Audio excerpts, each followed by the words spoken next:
నామానికి స్తోత్రం కలుగునుగాక. ప్రభువైన యేసుక్రీస్తు నామంలో జ్ఞానవాక్కు కార్యక్రమానికి ప్రభు నామంలో పరిశుద్ధాత్మ తండ్రి మీకు స్వాగతం తెలియజేస్తూ ఉన్నాడు. ప్రియులారా, చిన్న వాక్యం చదువుకుందాము. కీర్తనల గ్రంథంలో నుండి 103వ కీర్తన 4వ వచనం. సమాధిలో నుండి నీ ప్రాణమును విమోచించుచున్నాడు, కరుణా కటాక్షములను నీకు కిరీటముగా ఉంచుచున్నాడు.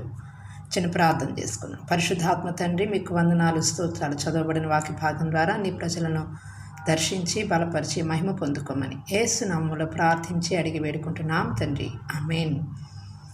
సమాధిలో నుండి నీ ప్రాణమును విమోచించుచున్నాడు. చూడండి, అయ్యో నా ప్రాణం పోతుంది, ఇంకా నేను చచ్చిపోతానేమో అని అనుకుంటాం. కానీ మరి ప్రతి ఒక్కరు కూడా వారి ప్రాణం అంటే ఎవరికైనా కానీ ప్రాణం అంటే ప్రీతే. కానీ నీతిమంతుల సింహం వలె ధైర్యంగా ఉంటారని దేవుని వాక్యంలో వ్రాయబడుతుంది. కాబట్టి నీ ప్రాణమునకు వచ్చినటువంటి ప్రమాదం ఏమీ కూడా లేదు. నీవు క్రీస్తులో ఉన్నావు కాబట్టి క్రీస్తు యేసునందున్న వారికి ఏ శిక్షా విధి లేదు. కాబట్టి శిక్ష ఏమైనా తెచ్చుకుంటున్నావు అంటే నీవు స్వయంకృత అపరాధం వల్ల తెచ్చుకుంటున్నావు. కానీ నీవు క్రీస్తు యేసునందున్నావు కాబట్టి నీకు ఏ శిక్షా విధి లేదు. ఆయన కరుణా కటాక్షములను నీకు కిరీటముగా ఉంచుచున్నాడు. మరి దేవుడు ఎవరిని కరుణిస్తానో వారిని కరుణిస్తాను. మరి పొందగోరి వాని వలనైనను ప్రయాసపడి వాని వలన కాదు, కానీ కరుణించు దేవుని వలన ఎవరైనా దేవుని వాక్యంలో వ్రాయబడుతూ ఉంది. మరి ప్రియులరా, మరి కాబట్టి ఆయన కరుణించే దేవుడు. నువ్వు కరుణ చూపించయ్యా అని నువ్వు కోరుకుంటే ఆయన నిన్ను తప్పక కరుణిస్తాడు. మరి కటాక్షించయ్యానని, కటాక్షం అంటే ఆయన కటాక్షం మన మీదకి రావాలని కోరుకోవాలి. మరి ఇంకా సత్పురుషునికి యెహోవా కటాక్షము చూపును. ఈరోజు మరి 12వ తేదీ కదా, కాబట్టి సామెతల గ్రంథం 12వ అధ్యాయము మనకి ఇక్కడ వ్రాయబడుతూ ఉంది. 2వ వచనం, సత్పురుషునికి యెహోవా కటాక్షము చూపునని. కాబట్టి నువ్వు ఎటువంటి బలహీనతలో ఉన్నా, ఎటువంటి ఆర్థిక ఇబ్బందుల్లో నుంచి నువ్వు వెళుతూ ఉన్నా దేవుడు ఎవరికి కటాక్షం చూపుతానంటే సత్పురుషులకి. ఎందుకంటే ఆయన సత్పురుషుడు. కాబట్టి బోధకుడా, నిత్య జీవానికి వారసుని అవటానికి నేనేం చేయాలి? నువ్వు సత్పురుషుడు అని, మొమాటం లేకుండా నువ్వు సత్యవంతుడు అని, మరి మొమాటం లేకుండా నువ్వు బోధించేవాడు మేము ఎరుగుదాము అని చెప్పేసానని మరి సువార్త భాగాల్లో మనం చూస్తూ ఉంటాం. కాబట్టి ప్రియులారా, దేవుడు సత్పురుషుడు. మనము కూడా ఎలా ఉండాలంటే క్రీస్తునందు సత్పురుషులంగా, అంటే క్రీస్తునందు స్త్రీ అని కానీ పురుషుడని కానీ భేదం లేదు. కాబట్టి ఆయన నిన్ను కుమారుడా అనే పిలుస్తూ ఉన్నాడు. బైబిల్ గ్రంథంలో అనేక చోట్ల కుమారుడా అని పిలిచాడు. ఒక బోయజే రూతుని నా కుమారి అని పిలుస్తాడు. ఎందుకంటే ఆయన పొలంలో మరి మానవ జీవితంలో ఉన్నాడు. కాబట్టి దేవుడు మనల్ని కుమారుడా అని పిలుస్తాడు.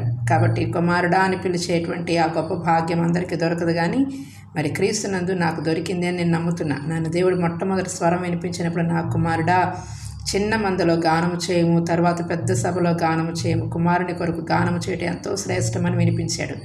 ఏంటి దేవుడు నన్ను కుమారుడా అని పిలుస్తున్నాడని నాకు ఆ వయసులో అర్థం కాల, 17 సంవత్సరాలు ఆ వయసులో. కాబట్టి తర్వాత వాక్యం చదువుతూ ఉన్నప్పుడు చాలా కాలం అయిన తర్వాత కానీ మరి గలతీ పత్రికలో వ్రాయబడుతూ ఉంటుంది, క్రీస్తునందు స్త్రీ అని కానీ పురుషుడని కానీ భేదము లేదు అని. కాబట్టి శరీరంలో ఉన్నాం కాబట్టి మనల్ని మనం గుర్తుపట్టుకోవడం కోసం మనము స్త్రీ అని పురుషుడని మనం వారికి ఒక పేరు పెట్టి మనము పిలుచుకుంటూ ఉన్నాం. కానీ ఆత్మలో అందరము ఆయన ఆత్మకి, ఇది స్త్రీ ఆత్మ పురుష ఆత్మ అని ఆయన ఆత్మకు మనము పేరు పెట్టలేము. ఎందుకంటే ప్రభువే ఆత్మ. ప్రభువు ఆత్మ ఎక్కడ ఉంటుందో అక్కడ స్వాతంత్ర్యం ఉండనని దేవుని వాక్యంలో వ్రాయబడుతూ ఉంది. కాబట్టి నువ్వు క్రీస్తుల స్వతంత్రుడివి. కాబట్టి నువ్వు ఏ రోగానికి బానిసవి కాదు, ఏ విధమైనటువంటి ఆర్థిక దారిద్రతకి నువ్వు బానిసవి కానే కాదు. కాబట్టి నువ్వు పోగొట్టుకుంటున్నావు అంటే డబ్బు నీ అజ్ఞానం వలన, అమాయకత్వం వలన పోగొట్టుకుంటున్నావు. కానీ నువ్వు భద్రపరచుకోవాలి, నీకున్న ధనాన్ని భద్రపరచుకోవాలి. అట్లాగని బీదల్ని బిగబట్టకూడదు.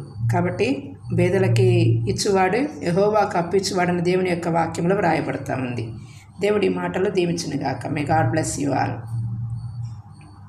చిన్న ప్రార్థన చేసుకుందాం. పరిశుద్ధాత్మ తండ్రి, మీకు వందనాలు, స్తోత్రాలు నాయన. ఇదిగో ఇచ్చినటువంటి వర్తమానాన్ని బట్టి వందనాలు. దీవించండి, ఆశీర్వదించండి. నీ ప్రజల జీవితాల్లో గొప్ప కార్యాలు జరిగించండి.